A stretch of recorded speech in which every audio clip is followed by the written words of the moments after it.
Saúdo a todos os irmãos com a paz de nosso Senhor e Salvador Jesus Cristo. Que Deus nos abençoe neste momento, quando juntos, mais uma vez, pela graça e misericórdia de Deus, examinamos a sua santa e bendita palavra. Vamos hoje meditar a respeito do que temos que fazer para servirmos a Deus. O que nós temos que fazer? Muitas pessoas pensam que tem que dar dinheiro, tem que vender tudo que tem. E o que nós temos que fazer? Veja aqui. Vamos meditar aqui em Lucas capítulo 24, versículo 36 em diante. A palavra diz assim: E falando eles destas coisas, o mesmo Jesus se apresentou no meio deles e disse-lhes: Paz seja convosco. Veja aqui. Paz seja convosco, seja conosco. Nós temos que ter a paz de Jesus, a paz de Deus, a paz de Cristo. Paz com Deus. Estar fazendo tudo que Deus quer, não estar contendendo com Deus, não estar em guerra com Deus, mas obedecendo a Deus e fazendo a sua vontade. E eles, espantados e atemorizados, pensavam que viam algum espírito. O Senhor Jesus tinha sido crucificado, sepultado, e ele apareceu aqui no meio deles lá. E ele lhes disse: Por que estáis perturbados e por que sobem tais pensamentos aos vossos corações? Vede as minhas mãos e os meus pés, que sou eu mesmo. Apalpai-me e vede, pois um espírito não tem carne nem ossos, como vedes que eu tenho. Que o Senhor Jesus estava mostrando que ele continuava em carne. Ele não poderia ressuscitar em espírito, senão ele não teria vencido a morte.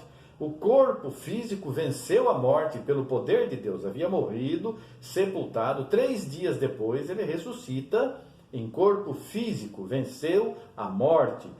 Diferente de Lázaro e de outros que ressuscitaram, que nós vemos aqui na Bíblia, o Senhor Jesus mesmo orou para algumas pessoas, e depois outros, os apóstolos, ressuscitaram pessoas. Essa ressurreição do Senhor é diferente. Ele ressuscitou em carne e nunca mais morreu. Ele subiu ao céu. Então aqui os demais que foram ressuscitados, morreram novamente. Quando o Senhor Jesus foi crucificado, diz a palavra, que as sepulturas se abriram e muitos santos voltaram à vida. E foram perseguidos, apedrejados, cerrados ao meio, presos, esquartejados, porque as pessoas não entendiam o que estava acontecendo. E dizendo isso, mostrou-lhes as mãos e os pés, dizendo que era aquele mesmo que havia sido crucificado. E não o crendo eles ainda, por causa da alegria, e estando maravilhados, disse-lhes: Tendes aqui alguma coisa que comer?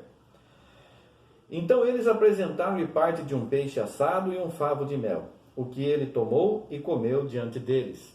Veja que estavam reunidos e não tinha muita coisa para comer, não. Não estavam preocupados com essas coisas. Estavam pensando: puxa, o mestre faleceu, morreu, foi sepultado, e chegou a notícia para nós aqui que ele ressuscitou, mas, e eles estavam preocupados com a vida espiritual, com a vida material. Não estava tanto, não. Não tinha muita coisa para comer.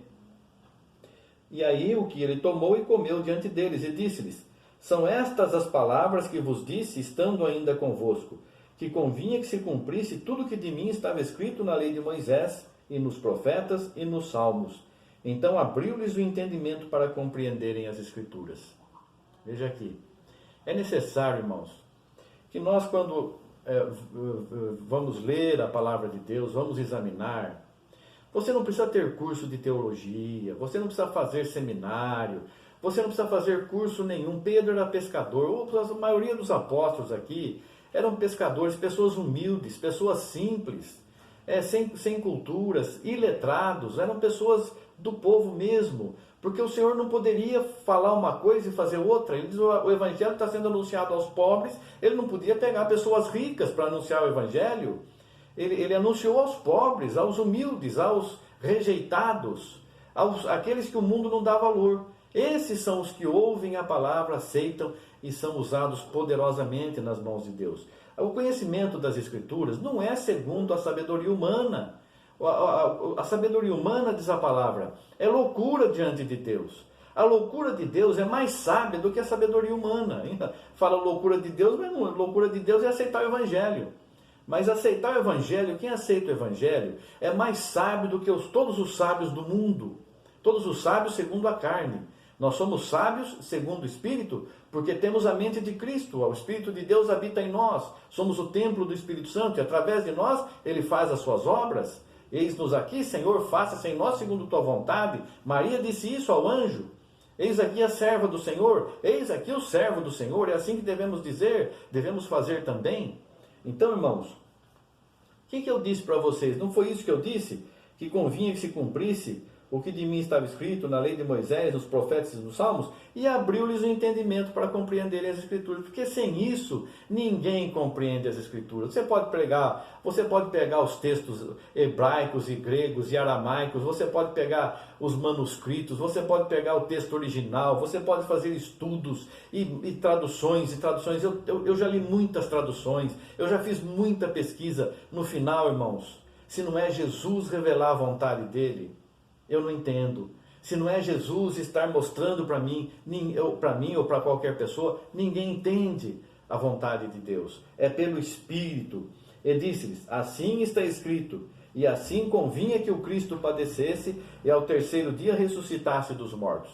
Jesus estava lá com eles, havia falado isso para eles, mas ninguém havia entendido. Mas agora eles tiveram o entendimento aberto, puderam compreender a palavra de Deus. E ao terceiro dia ressuscitasse dos mortos, e em seu nome se pregasse o arrependimento e a remissão dos pecados em todas as nações, começando por Jerusalém, em nome de Jesus. Então, o que eu estou vendo acontecer? Eu estou vendo acontecer as pessoas irem em nome da igreja. A igreja tal mandou a pessoa lá para a África. A igreja tal mandou a pessoa lá para o norte, para o sul, para a América do Norte, mandou para a Europa. A igreja tal mandou para a Ásia. A igreja, não.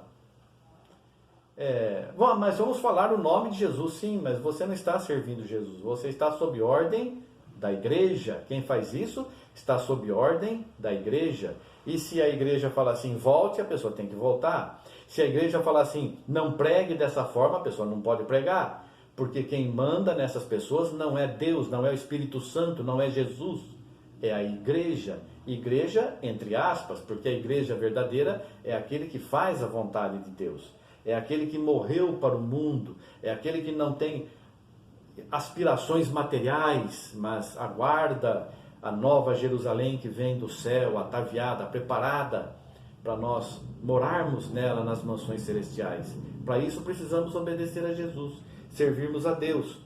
E em seu nome se pregasse arrependimento e a remissão dos pecados. Sem arrependimento, não tem como ser salvo. Se você vai para uma igreja, para uma congregação, para uma reunião de pessoas, vai ouvir a palavra de Deus, quer aceitar a Jesus, mas não se arrependeu da vida passada, tem saudades lá da bebedeira, da prostituição, da entrega para os vícios, para as maldades, para as mentiras e falsidades e enganos que traziam proveito material. Tem saudades disso, quer voltar nisso, sente desejo. Você ainda não se arrependeu dos seus pecados, você ainda não entendeu o Evangelho. O Evangelho, a boa nova, a boa nova material não tem nada de boa nova, não, é tristeza. O Evangelho, materialmente falando, é morra para o mundo, viva para Deus. Mortifique os vossos membros que estão sobre a face da terra. Mortificar meu corpo, mortificar é não fazer a vontade do meu corpo. O que tem de boa nova nisso? Isso aí, materialmente falando, é uma loucura. Por isso que para o mundo o Evangelho é loucura, mas para Deus é sabedoria de Deus. Então esse é o anúncio. Eu vos envio como ovelhas no meio de lobos, porque Deus, o Senhor Jesus sabia e sabe o que Ele está nos mandando fazer. Eu entendo a loucura que é falar dessa forma. Se a pessoa não tem o Espírito Santo, vai dizer, esse pregador aí, essa pessoa aí, como eu já tenho recebido, às vezes, alguns e-mails, algumas mensagens, você é um anticristo, você ficou louco. Eu não fiquei, não. Para o mundo posso até ter ficado louco, mas para Deus, é sabedoria de Deus, eu estou cumprindo a vontade de Deus. O que Ele mandou? E por todo o mundo, pregar o arrependimento e a remissão dos pecados. O que é remissão dos pecados? Pagou o pecado. Nós não temos mais pecados. Quem aceita Jesus, os pecados foram pagos. Tudo tem um preço. Tudo que o homem plantar, tudo que ele plantar, ele vai colher. E tudo tem um preço. Isso é uma lei que é imutável. Se você planta carrapicho, você vai colher carrapicho, você não vai colher manga. Se você planta manga, você não vai colher carrapicho, você vai colher manga. Então, se você planta boa semente, você vai colher coisas boas. Se você planta uma semente ruim, você vai colher coisas ruins. Então, é isso, arrependimento de obras mortas, essas obras que não me levam para a salvação, essas obras que só trazem tristeza. Pode trazer alegria física por um momento, alegria humana, material, ou ganhei dinheiro, enganei a pessoa, ou ganhei dinheiro, ou está vivendo em adultério, em prostituição, e glutonaria, feitiçaria e tantas outras coisas para satisfazer o meu ego, satisfazer a minha vontade, o meu eu. Passou aquela fase, a pessoa entra em depressão, fica em desespero, pede socorro, pede oração. Calma, isso vai piorar, porque a hora que você... Isso é só um sentimento, mas não de arrependimento, é de remorso. Você precisa entender que isso tudo está errado, está desagradando a Deus. Eu quero agradar a Deus. Eu vou rejeitar a vontade carnal. Eu tenho vontades, eu tenho desejos carnais, mas eu renuncio aos desejos carnais para obedecer ao Senhor, fazer a vontade dEle, anunciar o Evangelho, anunciar o arrependimento, remissão dos pecados em todas as nações e anunciar a salvação em Jesus Cristo. E para mim anunciar, eu tenho que viver. Quem fala tem que viver o que está falando, eu tenho que ser exemplo, as pessoas vão olhar para mim, mas eu não tenho medo das pessoas. Eu quero que as pessoas se salvem também, eu quero que todo mundo se salve. Por quê? Porque o meu Senhor, aquele que me comprou, Ele quer que todos sejam salvos. E assim é. Eu vou fazendo a vontade do Senhor Jesus. E destas coisas sois vós testemunhas. E eis que sobre vós envio a promessa de meu Pai. Ficai, porém, na cidade de Jerusalém, até que do alto sejais revestidos de poder. Eu quero ser revestido de poder. Eu quero receber a promessa de Deus. Qual é a promessa de Deus para os discípulos? Qual é a promessa? Recebereis o dom do Espírito Santo. Recebereis o dom do Espírito Santo. Nós recebemos o Espírito Santo. A pessoa que crê, verdadeiramente crê e obedece, e entende a palavra de Deus, entende espiritualmente falando, não materialmente. Ela não precisa vender tudo que tem, ela não precisa andar esfarrapada, ela não precisa passar fome, ela vai obedecer a Deus. Ela pode sim orar, jejuar, consagrar a sua vida a Deus, não ir em qualquer lugar, ter zelo para consigo mesmo, não ficar julgando aquele que não faz conforme ela crê. Eu vejo muita gente fazendo diferente do que eu creio. Eu não sei o que essa pessoa entendeu da palavra, eu oro para que a pessoa tenha conhecimento, deixa a pessoa viver lá, Senhor, tem misericórdia. Tendo oportunidade, eu converso com a pessoa, na esperança de que a pessoa entenda também da forma que eu entendo, e talvez ela acabe me ensinando alguma coisa. Eu estou preparado para tudo, para servir a Deus e agradar o meu Senhor.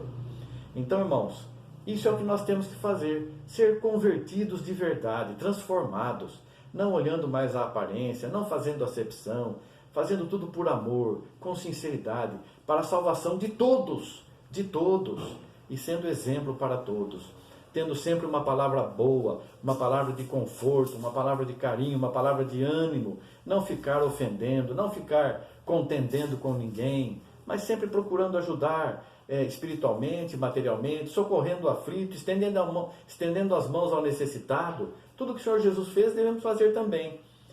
Precisa vender tudo? Não precisa, é só você não colocar o teu coração nas coisas materiais.